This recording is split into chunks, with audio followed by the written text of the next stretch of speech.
Салам достор, назарыңыздарда Аралаш медиа. Бүгін сіздерге Люпен деп аталған қызықты сериалды қысқаша баяндап бермекчимин. Сиз шашпай отырып, мага жақты белгисин басып, видеоны аяғына чейин көрүүгө даяр болуп калган болсоңуз, биз баштадык.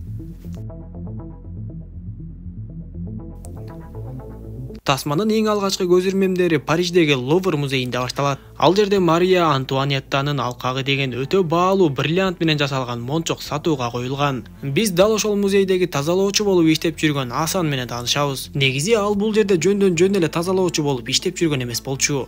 Музейдин ичиндеги башка буюмдар менен кошо жанагы өтө кымбат баага бааланган мончокко көз сала баштайт. Жумуштан чыккан Асан аялы менен жолугуп бир аз сүйлөшүп, андан соң өзү белгисиз адамдарга барып жолугат. Көрсө Асан бул адамдарга бир топ суммадагы акча карыз болуп, мына берем, ана берем деп эле кутула албай жүргөн болот. Алар болсо Асанды карызды тез арада кайтарбасаң өлтүрүп салабыз деп коркутушуп, Асан болсо чындап эле карызын кайтарып бере албайбы же жанагы адамдарды алдап жатабы айтор. Ал адамдарга өзүнүн бир сунушун айта баштайт. Мен Лувр музейинде иштейм, ал жакта баалуу буюмдар өтө эле көп. Анан да алардын арасында өтө эле бир баалуу мончок бар. Мен пландын баарын түзүп койгонмун. Эгер силер мага кошулсаңар, биз ал мончокту уурдап кетсек, бат эле миллионер болуп калабыз деп ал адамдарды көндүрө баштайт. Пландын баарын көрүп Асанга ишенишкен ал адамдар бул иштин аркасында эмне турганын билбей эле Асанга макул болуп бул ишти жакын арада ишке ашырмакчы болуп калышат. Ал эми кийинки көрүнүштө бизге Асандын бала чагы жаш кези көрсөтүлөт. Көрсө ал атасы менен бирге Сенегалдан келген иммигрант болуп, Асандын атасы Бабакар Палегрини деген бай адамдын кол алдында айдоочусу болуп иштечү.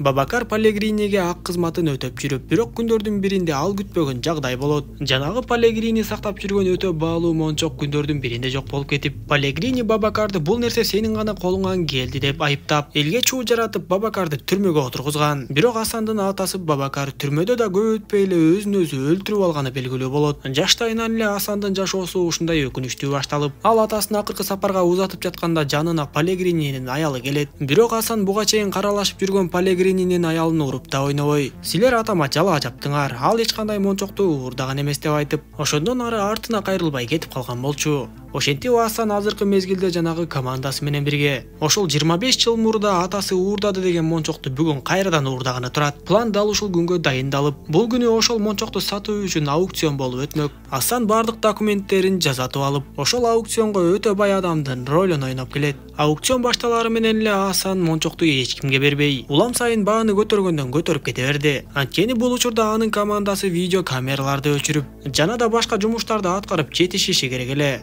Миллиона раз, 32 миллиона два. Акыры ага командасы тараптан белги келгенден кийин Асан аукциондогу мончоктун баасын 2 эсе көтөрүп салат. Аны укканда айлана тегерегиндеги байлардын баардыгы таң калып, албетте Асанга атаандашып мончокту андай баага сатып алам деп чыккан эч ким болгон жок. Урматтуу мекендештер, өзүңүздөр билгендей Москва шаарында рейдтер массалык кармоолор күч алууда, андыктан документи жок жүрүүдөн абайлаңыз. Эң башкысы официалдуу адамдарга кайрылыңыздар. Бизге документтин баардык түрлөрү боюнча кайрыла берсеңиз болот. Мөөнөтү өтүп кетсе же базадан чыгып кетсе, Сахаровага карточка ДМС, ИНН СНИЛС, ОМС, медкарта, трудовой договор, кара тизмени текшерүү жана башка кандай гана көйгөй болбосун таза жана ишеничтүү жазап беребиз. WhatsApp ссылканы видеонун баяндамасынан табасыз, же болбосо экрандагы +7 903 107 30 41 номерин терип байланышыңыз. Асанды куттукташып, кызматкерлер аны өздөрү менен бирге алып жөнөшүп, Асан болсо бир жерге жеткенде кызматкерлерди сөзгө тартып эле, мен силерге оңой олтоң сумманы төлөп берип жаткан жокмун. Ошондуктан мен баалуу мончокту бир көрүп коюуга акым бар деп айтса, кызматчылар макул болуп үкөктүн ичиндеги мончокту алып чыгышат. Асан мончокту колуна алып карап жаткан кезде, Асандын 2 адамы ал жердеги 2 кароолчуну тындым кылып өздөрү алардын ордунда турган болчу. Алар дароо эле Асан менен кызматчыны ууртокмокко ала башташып, Асандын колунан мончок ыргып кеткенде экөөнү тең ошол жерге таңып салышат да, мончокту алып эч билинбей эле музейден сыртка чыгышат. Бирок белги берилип, аларды билип калышкандыктан алар өтө шашылып жөнөшүп, сыртта күтүп жаткан унаага отурушат да качып жөнөшөт. Эң кызыгы, алар полициялардан кача албай унаасы менен авария болушуп, жетип келген полициялар аукцион кызматкери менен Асанды бошотушуп, Асан эч күнөөсүз киши дейли билмексен болуп калат. Комиссар Асандан мындай жагдай үчүн кечирим сурап, сиз үйүңүзгө бара бериңиз, биз кылмышкерлерди кармадык, иштин чоо жайын иликтеп, андан соң гана сизге байланышышат деп айтат.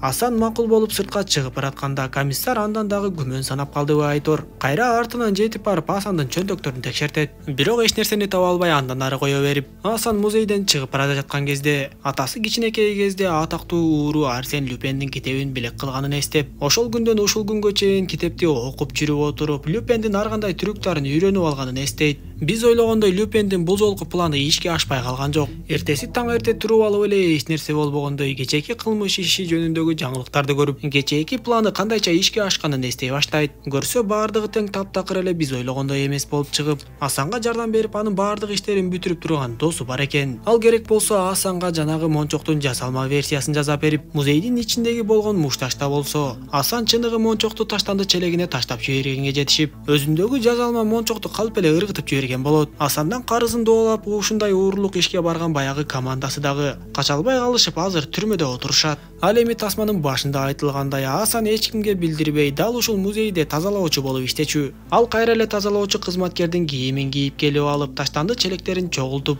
баштыкка салып таштандыны сыртка алып чыгып жөнөгөн. Бирок кароолчулар бул жерде керек болсо таштандыны да текшеришкендиктен, Асан баштыктын түбүнө баалуу мончокту салып, үстүнө болсо атайын памперстерди жазап салып койгон болчу. Кароолчу баштыкты ачып, аны көргөндө эле жийиркенип Асанга алып кет деп айтат. Асан болсо ал баштыкты андан ары сырттагы чоң таштанды челекке таштап жатып, акырын билгизбей баалуу мончокту алып чөнтөгүнө салат да андан ары жүрүп кетет. Мына ошентип Асан музейге тазалоочу болуп кирип, бир эле заматта миллионер болуп чыгып калды. Ал мындай трюктарды атасы берген Арсен Люпендин китебин кайра-кайра окуп жатып үйрөнүп алган. Чынында атактуу Арсен Люпендин ыкмалары өтө эле көп болчу. Андан соң Асан үйүнө барып, аялы жана баласы менен жолугуп, эртеси күнү ал баласына ошол Арсен Люпендин китебин берип жатканын көрөбүз. Арсен Люпен не просто книга.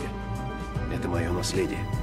Ошентип Асан Диоп өзүнүн досу менен биргеликте жанагы мончокту изилдеп көрүшүп, бирок ал мончок эч качан чачылбаганын аныкташат. Демек бул мончокту анын атасы уурдаган эмес. Бул жөн эле Паллегрининин куу саясаты болгонун, Асандын атасын күнөөлүү кылып түрмөгө каматып, ал өлүп калгандан кийин ишти тез эле жаптыртып, мончокту кайра эч нерсе болбогондой ордуна коюп коюшкан. Мына эми ошол мончокту Асан бүгүнкү күндө чындап уурдап алып отурат. Досу экөө ал мончоктун ар бир бриллиантын ажыратып алышат да катып коюшат. Биз ошондо Асандын негизги максаты жөн гана мончокту уурдап алуу эмес экендигин, ал ушундай жолдор аркылуу 25 жыл мурун өлгөн атасынын өчүн алып, Паллегриниге каршы фактыларды коюп, анын чыныгы жүзүн эл алдына ачып берүү экендигин түшүнөбүз. Ал өткөндү эстеп, атасы өлгөндөн кийин үйүндө отурса эле анын үйүнө инспектор Жумон кирип келип, Асанды алып кетүүгө камдана баштайт. Асан болсо инспектор Жумонду алдап качып кеткенге аракет кылып, бирок болбой эле кармалып калып, Жумон аны өзү менен бирге алып кеткенин билебиз. Ошентип Асандын алдында чоң миссия башталып, мончокту уурдап алуу анын кичинекей эле пландарынын бири экенин түшүнөбүз. Эми ал андан кийинки пландарга өтүп, кийинки кадамдарын жасай баштайт.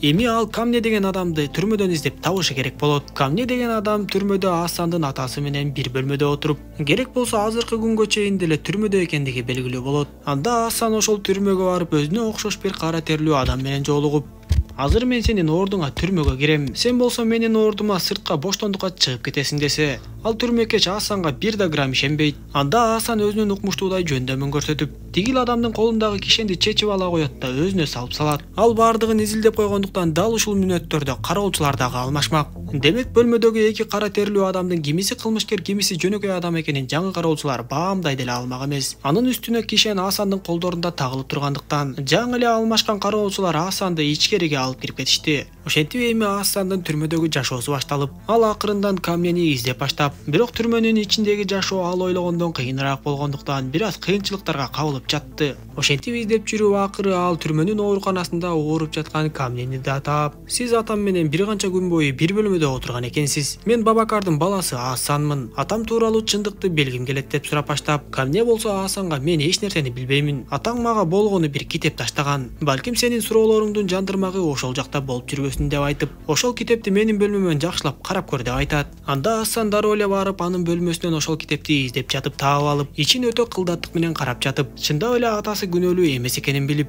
атасы болсо өзү айткысы келген сөздөрдүн баардыгын кызыл өңгө боеп кетиптир. Кызылга боелгон сөздөрдүн түрмөнүн баардыгын окуп кураштырып отуруп, Асан бир канча нерселерди түшүнүп, эң негизгиси анын атасы күнөөлүү эмес экендигин билет. Арадан бир канча күндөр түрмөдө Асандын душмандары тез эле пайда болуп, аны өлтүргүлөрү келип баштаганда, аларга жеткирбей эле Асан дагы атасындай болуп асынып өлүп алат. Бирок албетте мунун баардыгы тең Асандын кезектеги планы болчу. Ал бир канча дарыларды ичип алып, эсин жоготуп, асынгандай болуп калып, аны өлдү деп эсептешип, унага жүктөп бара жаткан кезде эсине келип, ал жактан качып кетет.